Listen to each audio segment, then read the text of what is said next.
Hey everyone, this is Lexy Gavin, and today we're going to talk about playing from the blinds and blind versus blind play. So let's jump right in the presentation here.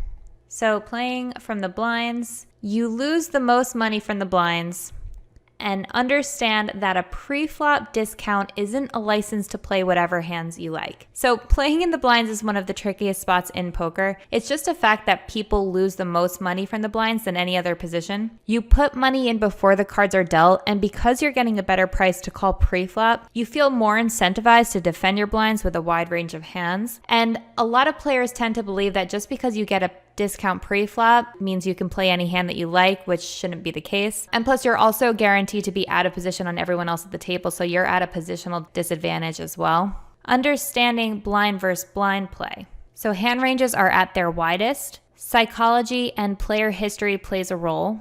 And you can auto profit in certain situations blind versus blind. So because hand ranges are at their widest, there's a blind stealing dynamic at play. In a blind versus blind battle, you must use every possible piece of information to exploit your opponents, particularly if you're out of position in the small blind. Playing from the small blind requires a little bit of a different strategy than playing from the big blind. Post-flop strategy also varies depending on who's the aggressor in the hand, so it's important to study these spots so you can make the most out of them. There are also some situations where you can, like we said, auto profit blind versus blind, but we'll dive more into that in a little bit. Things to consider from the blinds. So what should we be thinking about when we're deciding whether or not to play a hand in the blinds? And there are a number of factors, including opponent's opening position and range advantage, playability, your opponents, your table image, stack sizes, and your opponent's post-flop strategy. So let's look at each one of these in turn here. So your opponent's opening position and range advantage. You need to be aware of ranges, as always,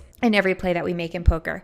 So when you're playing from the blinds, you need to be aware of what position your opponent is opening from. You should have an idea which opponents are likely to put pressure on a player out of position and what their post-flop strategy looks like. So if you're facing a raise from a tight player in early position, you should be playing tighter from the blinds because you're facing stronger ranges. However, if you're facing a late position opener from a loose player, you can widen your ranges and play more hands versus them. So it's easier for your opponents to put pressure on you when you're out of position. So again, when you're out of position, you're at a disadvantage off the bat. And poker is a game of incomplete information. If your opponent has position, they have more information. The more information a player has, the better their decisions will be. So if your opponent gets to see your decision before they have to make their own, then they have more options and a significant advantage. Playability. Ask yourself how your cards play post-flop. So when you're considering if you should play a hand in the blinds, you need to look at your cards and ask yourself how they play post-flop. So high card hands have better raw equity than low card hands,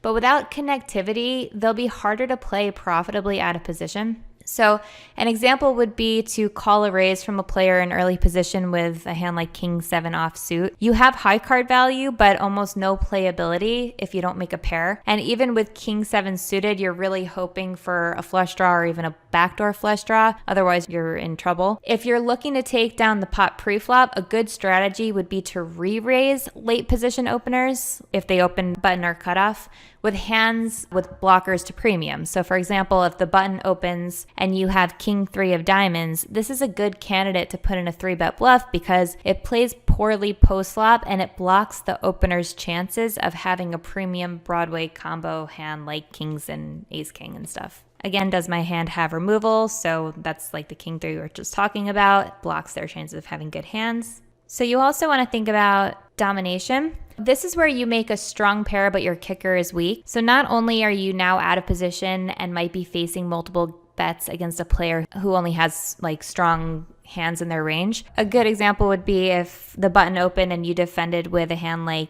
Queen 7 suited or something. If you flop a queen, the other player could have stronger queens in their range. So this is also kind of a reverse implied odd situation. So it's always important to consider the likelihood that your hand is dominated pre-flop. So now let's quickly talk a little bit about your opponents. You want to pay attention to your opponent's tells, as always, in everything that we do in poker. Always beware of your opponent's tendencies. So there are all different types of players out there, and you should always be paying attention to any information that your opponent gives away. So if you're in the blinds and the player on the button opens almost 100% of hands, then you should realize that, and you need to adjust your strategy from the blinds to exploit this. Versus a player like that, you should either be 3-betting a wider range pre-flop and hoping to take down the pot before the flop, or you can flat wider pre-flop and plan on check raising a lot of flops and turns. So you also want to understand which opponents are positionally aware, and this affects how wide you can defend. So there are some players that take complete advantage of position, which they should, and these players open a wide range of hands in late position knowing that they're likely to have position post-flop. So try to weed out which of your opponents are positionally aware and come up with a strategy to how to exploit them if they are. And then you also want to ask yourself, how aggressive are my opponents? So consider what ranges your opponents are opening with and how aggressive they are. In general, the closer to the button the opener is, the wider their range will be, allowing you to also play a wider range. So if the opener is opening a tight range in early position, you should be folding more hands from the blinds. And finally, how do your opponents perceive you? And then table image. So how have you been playing from the blinds? If you've been super tight, then start 3-betting a more polarized range from the blinds. If you've been over defending your blinds, your opponents will take note of that and probably fire more barrels versus you post-flop. So try and be aware of this so you don't open yourself up to exploits. Now we're going to talk about small blind strategy. So make sure, again, you understand that being in the small blind means that you're going to be out of position. As always, this puts you at disadvantage. Again, you want to adjust your range based on your opponent's tendencies. Blind versus blind, if your opponent folds too often, you can open much wider. So if you think the big blind is folding too frequently, you might be able to open any 2 cards profitably, but we'll talk more about auto profiting from the big blind in a little bit. In general, you should be limp re-raising more versus good players blind versus blind, because they're going to be 3-betting you and they're going to be raising you with a balanced range pre-flop. So by limp re-raising, you're putting them in difficult spots. When it's folded to you in the small blind, you want to consider the big blind's 3-bet percent, fold to flop, continuation bet percent. And if they have a high 3-bet, you should be, like I said, doing more limp re-raising. If they have a high pre-flop call percent, but a high fold to flop c-bet percent, you should be c-betting a very wide range against them because they're going to fold the flop to you so often. You don't want to make yourself exploitable by continuation betting too often. The big blind will be applying more pressure on you post-flop, so you should pot control a bit more and try not to bloat pots with weak or marginal hands. You can be checking a lot of your middling hands to pot control. You can definitely c-bet with your strong hands most of the time, but consider checking hands on the flop that you don't think you can get 3 streets of value. So for example, blind versus blind with the ace-10 on the ace-7 deuce rainbow, you won't always get called by worse if you bet flop, turn, and river. So this is a good opportunity to induce your opponent to bluff when there are no draws available. Small and mid pairs are also okay to c-bet, even if you think there are too many stronger hands possible. With small pairs, there are just so many bad turn and river cards, so you want to c-bet and deny their overcard equity. Again, sorry, this is talking about blind versus blind play. When we're 100 big blinds or more effective, there's a high SPR, and this is, again, blind versus blind. So there's a high SPR, so you're not going to be doing any raising. You're going to be limp calling, limp raising, and limp folding or folding pre-flop. So this is an example range of what your range is going to look like, 100 big blinds or more versus good players, good or solid players, blind versus blind. So if you see here in red, these are your limp re-raises at about 9%. Your limp calls here are in green, so it's about 47%. So you have a nice balance of all kinds of hands here. And then these hands in blue are your limp folds, about 21%. And then the whites are your folds. So this is against good players. So as you see here, we don't have any raises in our range. It's just limp calls and limp folds. So 100 big blinds or more versus fish, blind versus blind. Our ranges look a little bit different. So we're going to have a lot of raises now in our range, whereas versus solid players, we didn't have any raises. So here in red are our raises at about 28%. Our greens, again, are our limp calls at about 27%, and our limp folds are at about 31%, and then our folds here in white at about 13%. I've noticed that a lot of people don't raise enough in the small blind when there are weak opponents in the big blind. You win in poker by people making mistakes to you, so you should be raising more versus a fishy opponent to allow them to make mistakes to you by putting them in difficult decisions pre-flop. So that's why we have more of a raising range here against bad players. So blind versus blind, 40 big blinds and under. You can have a wider raising range because there's a lower SPR, or stack to pot ratio. It's not as awkward to be out of position blind versus blind because of the lower SPR. So hands like high Broadway combos go up in value because of the lower stack to pot ratio. So now let's talk about big blind strategy. The big blind can call a lot wider because the action is closed and the discount is bigger. So you already have a big blind invested, so you're getting better odds to call pre-flop. Again, you're always in position versus small blind, so when you're blind versus blind, you'll be in position throughout the hand, and you can choose between 3-betting or calling. You'll want to, again, adjust your strategy based on the small blind's tendencies. If your opponent limps a lot pre-flop, you should be prepared to raise a wide range to take control of the hand. And you're going to 3-bet a linear range versus early position openers and a polarized range consisting of value hands and bluffs versus late position openers. So we'll go over some examples in just a little bit with that, but you should be 3-betting a linear, and our linear range is our value heavy range consisting of your top hands versus early position openers, because when they raise in early position, they're usually going to have strong holdings. However, versus late position openers, you can 3-bet them with a more polarized range consisting of value hands and bluffs, because they're going to have wider ranges themselves. So you should be punishing a player who's opening, say, 80% of hands on the button by 3-betting them with hands, like we said, containing blockers like king 6 suited or queen jack off type hands. They'll have a hard time calling with their junky hands, plus it looks pretty strong when you 3-bet out of the big blind. You can fold more against tough opponents. So this is not just for blind versus blind play. This is just in general. Remember, it's okay to fold some hands in the big blind. Like I said earlier, just because you're getting a better price to call doesn't mean that you should.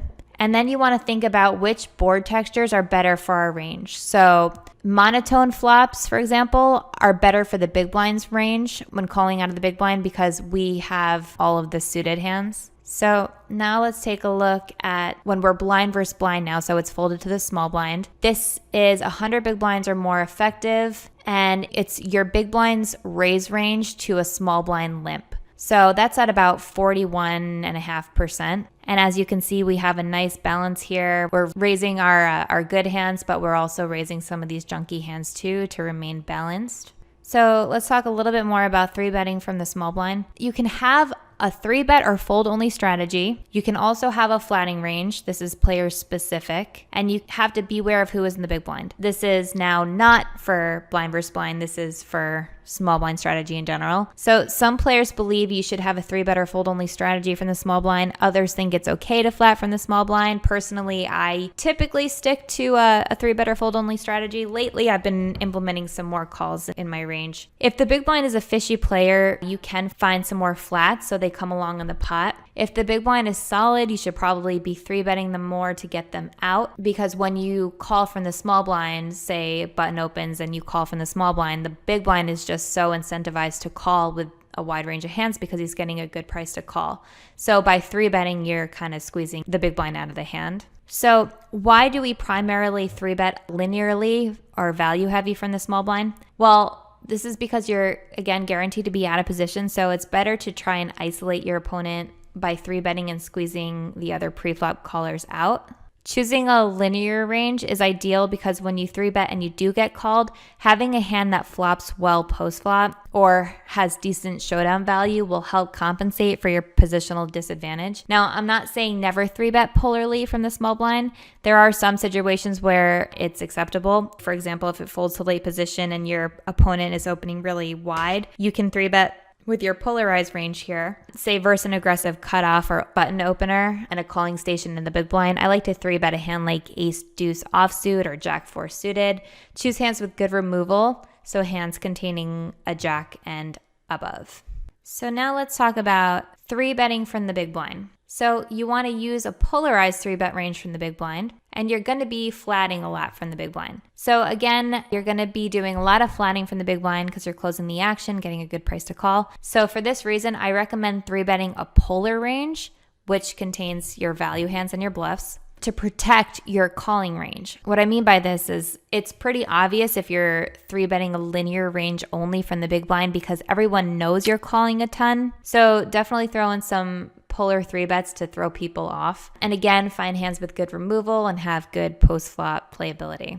And as for your 3-bet size, generally you'll want to size up a little more when you're out of position. You want that little bit of extra leverage and fold equity when you're out of position. If you choose a standard or small sizing, they'll be more incentivized to call you, which makes it difficult to play versus them on later streets. So now let's talk about auto profiting small blind versus big blind. An auto profit is an exploit you can make if your opponent is folding too often. If you have the correct fold equity, you can raise with practically every hand profitably. How do you do this? You just have to do some math to figure out if this is the case at your table. Here's a simple calculation that shows how often the big blind needs to fold before you automatically make profit. And stay with me because this can look a little intimidating, but it's really simple. So it's bet size divided by bet size plus the size of the pot equals the required fold equity.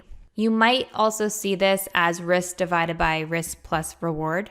And don't forget PEMDAS. I don't know if you remember from high school in math class. It's P for parentheses, exponents, multiplication, division, addition, and subtraction. This is actually probably one of the most important things I do remember from math class. And it is super important when doing this calculation because you're going to do the parentheses here first, and then you're going to divide it by the bet size. Let's look at an example. An open raise to 2.5 big blinds works out like this. So you take 2.5 divided by 2.5 plus 1.5 equals 0.625, which is 62.5%. So to clarify, the 2.5 is what you're risking. That's your bet size, divided by 2.5 plus the 1.5 big blinds that's already in the pot. So it's one big blind plus a small blind, right? That's 1.5. If your opponent folds more than 62.5% of the time, you auto profit. If your opponent calls 3-bets, then 37.5% of the time, you auto profit because 100% minus 62.5% is 37.5%. And in this example, you put in 2.5 big blinds because you already posted the small blind. So that's 3 big blinds minus half a big blind equals 2.5 big blinds. I hope that makes sense to everybody. This is the actual fold equity calculation. Most people don't do this calculation in your head, so don't get intimidated by it. I just wanted to throw it in just so that you guys can see how it works. So your fold equity equals your number of fold combos that they have divided by the total combos that there are. It's easier in game just to figure out in your head roughly what percent of hands they're folding. I just wanted to show you guys what that was. So don't miss out on this golden opportunity to increase your win rate. I know it's hard to do these calculations in game, and in reality, most people don't, but it's important to have a basic understanding of these concepts. So practice some of these example calculations off the felt, and you'll get a general feel for whether or not you think it's an auto profit situation. So let's take a look at some examples now. We'll go over some general playing from the blind strategy hands and some blind versus blind hands. Okay, so here we have King Jack offsuit. We're in the small blind playing 1-2 no limit. It folds to the cutoff. The cutoff we have labeled as an aggressive fish. So what should we do with King Jack offsuit? Should we fold, call, raise to 18, or raise to 20? I'm going to give you a second to think about it.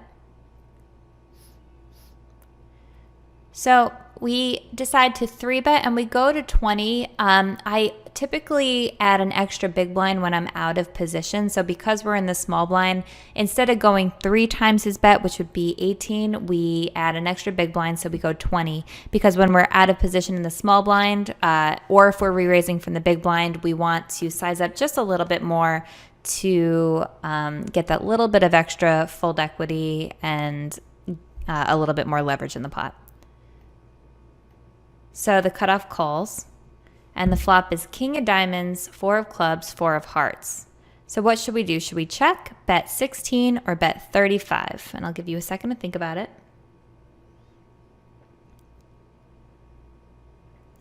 So we definitely want to c-bet here, and we decided to go 16. No need to go too big, especially on a paired flop like this. It's going to be hard for him to have anything to call with, especially because we block top pair so heavily. So I think going a third pot, a little under half pot is good here. So we go 16. He calls. The turn is the ace of spades. So now what should we do? Should we check, bet 45, or bet 63? Go ahead and think about it. So I think this is a good spot for a check. So if he had a hand like pocket sevens, he's not going to call 3 straight. So I think that this is just a 2 straight hand, especially if he floated our flop bet with ace high. He's now beating us, and he does have a lot of ace high combinations in his range because he called a 3-bet preflop. So I think a little bit of pot control is good here. He bets 60. So what should we do now? Should we fold, call, or re-raise to 180? Go ahead and think about it. So here we're going to call. We didn't check to check fold. We definitely check to check call, especially since we have him labeled as an aggressive fish. So re-raising to 180 wouldn't really make much sense here. He's not gonna call an all-in with a worse hand, we don't think. I mean, if we do get called, we're probably just beat. So the river is a deuce of diamonds. We check. He goes all in. What should we do? Should we fold or call? So we do decide to call. We're not loving this. We definitely could be beat, and he could have some 4x combinations in his range as well, like 4-5 suited or 6-4 suited or something like that. Ace 4, hands like that. But I do think that because of his image, because of the fact that he has been playing pretty crazy, that we do need to make a hero call. And he wound up playing 10s really strangely. So we take down the pot and yeah, win that one. So let's see what else we have. So here we're playing 1-2 again. We have ace 10 of spades in the small blind. It folds to us in the small blind, so this is going to be a blind versus blind situation. We have the big blind labeled as a good player. So what should we do with ace 10 of spades? Should we fold, call, raise to 4, or raise to 7? Go ahead and think about it for a second. So here we decide to call. And that's, if we go back to the presentation, you can see here that we have ace 10 suited in our limp re-raise range. So that's what we decide to do here, hoping that he raises because he's an aggressive, good player that is going to be isolating a good portion of his range. So he does end up raising to 7. So now what should we do? Should we fold, call, or re-raise to 20? Go ahead and think about it. I kind of already gave you the answer, but so we do end up re-raising to 20, and he's going to call. So the flop is 10 of clubs, 7 of diamonds, 4 of diamonds. What should we do? Should we check, bet 22, or bet 30? Go ahead and take a moment.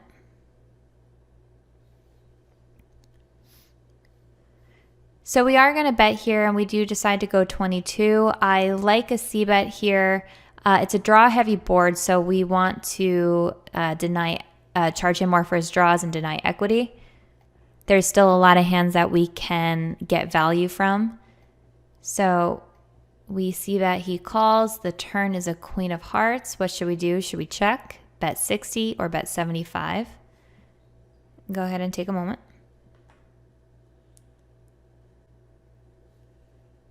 So I think here is a good spot to check. We don't want to bloat this pot anymore. The queen is not the greatest card for us. He easily could have a hand like king queen or queen 10, hands like that. So we check. He bets 60. What should we do? Fold, call, or re-raise to 170? So we decide to just call. There's no need to raise, and we're not folding. He could be betting his draws here. He could be betting air. So we are going to make the call. And the river is the 6 of clubs. What should we do? Should we check? Bet 80 or bet 100? I think a check is good here. If he has diamonds, he might bluff the river. He does end up checking back here, and he has Jack 10, so we are going to scoop the pot. And that's why a hand like Ace 10 just makes for a really good limp re-raise, because he is going to be raising hands like this pre-flop, and we could get him to fold, which would be good for us because we're out of position. So we get to take down his raise pre-flop, or we could be limp. This could be a limp re-raise for value. And again, like he called a hand like Jack 10 off, so it was definitely a good limp re-raise pre-flop. So let's see what other hands we have. So here we are playing 2-5 no limit. We have Queen 5 of spades in the small blind. It folds to us, so another blind versus blind scenario here. What should we do? Should we fold, call, or raise to 6? Go ahead and think about it. And we have the big blind labeled as a fish.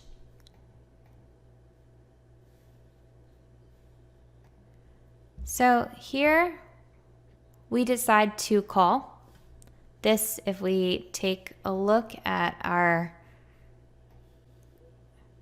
graph here, 100 big blinds versus fish, you can see Queen 5 suited is a limp call. So if he had raised our limp, then we would be calling with all of these hands in green.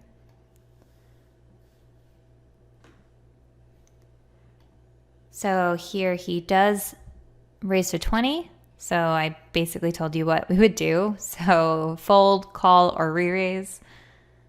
We're going to just call here. The flop is Ace of Hearts, 5 of Clubs, Deuce of Spades. We check. He bets 25. What should we do? Fold, call, or raise to 75? So we're just going to make the call here. We're definitely never folding this flop. We're not calling we're not putting this hand into our limp call pre-flop if we're planning on folding flops like this. This is actually a pretty good flop for us. We very well could have the best hand. He is going to be c-betting this board a large percent of the time. And we do have backdoor spades here, so no need to re-raise. We're just going to call. And the turn is a deuce of diamonds. Should we check, bet 60, or bet 80? Go ahead and think about it. So here I actually like a lead. It's a good strategy to lead out on paired turns. It's just a spot that your opponent is going to check back so often. So by betting, it just puts him in a really difficult spot. So we bet 60. He does make the call, and the turn is now the queen. So we have queens and fives. What should we do? Should we check, bet 130, or bet 180? So here I think we just check. I know it seems weird because we have two pair, but if he had an ace, his two pair is beating us. So we've picked up some nice showdown value. So we check. He is going to check back, and he has sevens. So unfortunately, his two pair is better than ours, and he is going to win that pot. So now let's look at an example. We are in the big blind playing 1-2 no limit. If folds to the small blind is an unknown, is going to call. So what should we do with king 6 offsuit? Should we check, bet 7, or bet 5? Go ahead and think about it. So here we decide to raise to 7. So as you can see in our blind versus blind in the big blind, 100 big blinds effective. We are raising 41.5%. So as you can see, King 6 is in red here. I gave checking a score of 8 because it really is close. As you can see, King 7 off, we are just going to be checking. So it could go either way here. So we do like to go 7 here, a little more than 3x the bet or the limp. And he's going to make the call. Small blind checks. What should we do? Should we check, bet 5, or bet 7? So I definitely think that we need to c-bet here, and going 5 is good. It's a small pot, and it's a paired and very dry board. He's gonna brick this flop so often, so no need to bet too big. It's, a small bet will get the job done. And we could check back with our king high, but I think that we just need to take a stab at this. So he's going to make the call, and the turn is a 6. Small blind checks. What should we do? Should we check, bet 14, or bet 22? Go ahead and think about it. So we decided to check here. We've picked up some nice showdown value.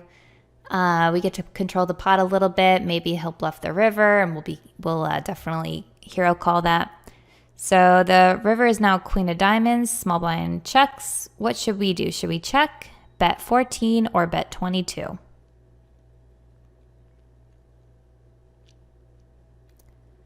So this is close. I think that we check here, but I think we could be betting this river for value, actually.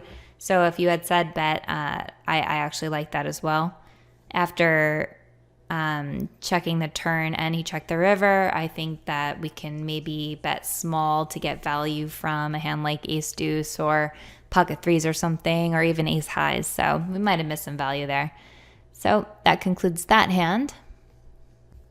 So now let's take a look at a hand that we played. This is a 5-10 no limit cash game. We are in the small blind with ace deuce of clubs. It folds to the hijack. The hijack is going to raise to 30. What should we do with ace deuce of clubs? Should we fold, call, raise to 90, or raise to 120? Go ahead and think about it. So I think this is a good candidate to 3-bet here. Flatting is not so good. It's just a little bit too weak of a hand. I think that we could take it down with a 3-bet pre-flop. And if we do get called, it's a hand that plays pretty well post-flop. So as for sizing, like I said, I like to size up a little bit when I'm out of position. So we do end up going 120. And the big blind folds. The hijack is going to call, and the flop is king of hearts, king of diamonds, 4 of spades. What should we do? Should we check, bet 85, or bet 190?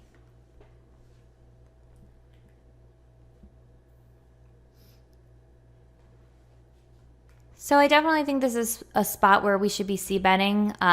We don't want to check, because if we check and then he bets, we're in an awkward situation. This is a dry texture. He's if he called us pre-flop with a hand like queen jack or something, he's most likely folding a hand like jack 10, 10-9, 8-9 suited, stuff like that. So I think that we should try and take it down with a c-bet. If he does have a hand like an ace high hand, he might fold. So I think going 85 is good, about a third pot. Again, on paired flops and dry textures, no need to go too big. He is going to make the call, though, so now the turn is a 3 of spades. What should we do? Should we check, bet 220, or bet 350? Go ahead and think about it.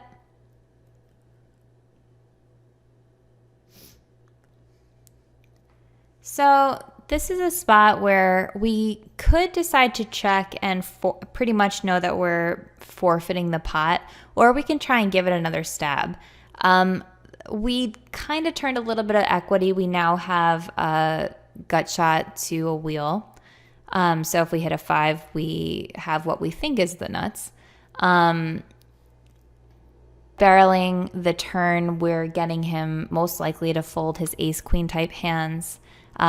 Maybe his weaker pairs might have a hard time calling, hand like pocket sevens. You're going to be putting a lot of pressure on him to fold hands like that. So I think betting another straight is good here. We go 220. He's going to make the call.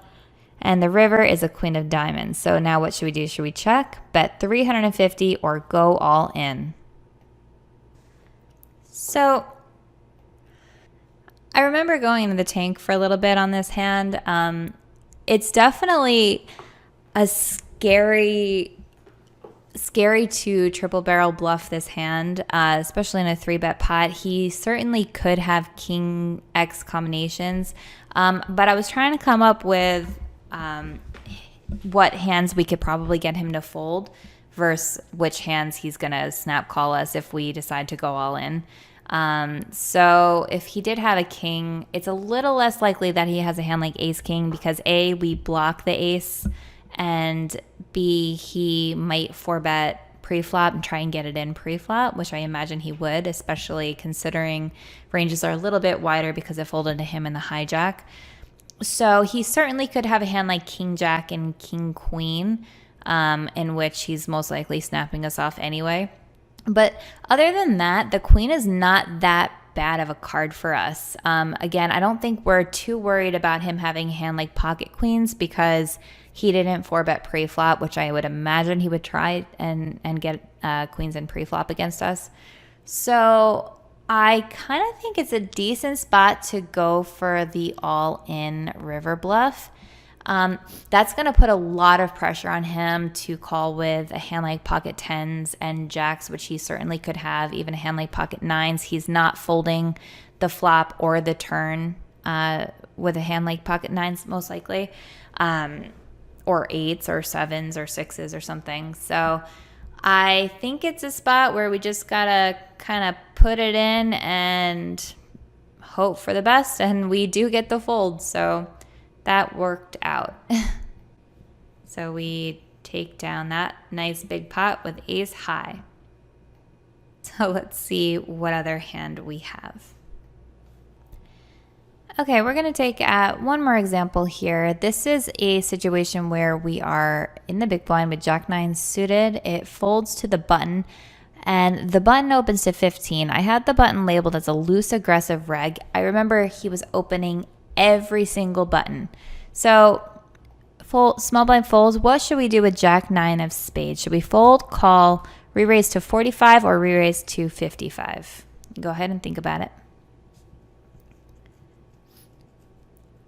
So this looks like such a beautiful hand to call. It looks like such a great big blind defend call. It's a nice suited gapper that plays decently post flop, but considering our opponent, and like I said, he was opening every single hand from the button, this particular time we did decide to go for the 3-bet, and we do decide to go a little bit on the bigger side because we are out of position. So we go 55, and he's going to call. The flop is 8 of clubs, 3 of hearts, 10 of diamonds. What should we do? Should we check, bet 60, bet 75, or bet 90? So we've flopped an open-ended straight draw here. We only have jack high, so I definitely like a c-bet here. So we do decide to go 60. I would maybe size up a little bit. I don't know why I went only half pot. I would probably go like 75 here because we do want that fold equity for sure. So we do get called, and we now have hit our nut card on the turn. So we have the straight. What should we do? Should we check, bet 150, bet 100, or bet 125? Go ahead and take a second. So we are definitely going to continue betting here. We have the nuts. I like going, I think here I go 100. I don't mind going bigger either. like I said, this person was opening every hand, so we want to keep him in. Even maybe consider a check raise on the turn here as well, because he was betting a lot to my checks. But we do decide to go 100 just to induce him to maybe shove the turn. So that's why we chose that sizing. But you could also size bigger as well. So he calls, and the river is a 7 of diamonds. What should we do? Check, bet 100, or go all in? So I think that's a pretty obvious answer. We only have $285 behind. There's $432 in the pot. So this is a perfect river shove. That's what we do. We do get called, and he winds up having queen 10 suited. So we scooped a nice pot there. So that concludes the hands for today. I hope you guys really enjoyed this presentation on playing from the blinds and blind versus blind play. If you have any questions, feel free to tweet at me at Lexy Gavin Poker, and follow me on Instagram at Lexy Gavin Poker, and visit lexygavin.com to stay up to date with all of my blogs and my tournaments and all that jazz. So thanks for watching, guys. I hope you learned something, and I'll see you on the next one. Bye. Hello everyone, I'm Jonathan Little. I hope you're enjoying the Thanksgiving Day marathon. I hope you're soaking up all of this great content that we've produced over at pokercoaching.com. And I want to tell you about my Black Friday sale that's taking place right now, where you can get up to 78% off many of the amazing products I've made and my coaches have made over the last few years.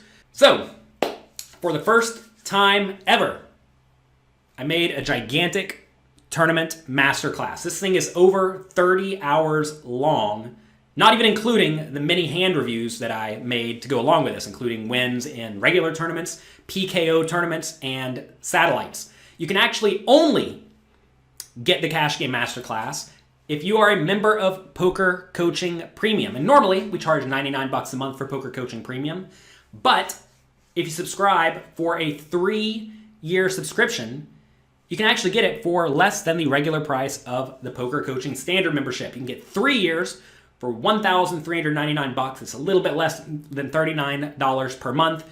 And if you want to get good at poker tournaments or cash games, well, this is for you. Here's one of my students, Blaz Zerjau. You may have heard of him. He turned $5 into $1.3 million on Party Poker a few years ago. And then just recently, this last year, he turned $100 into $400,000 again on Party Poker. He says pokercoaching.com has helped him lay strong foundations to excel at no-limit hold'em games and to further work on his game with my help. He's absolutely crushing it.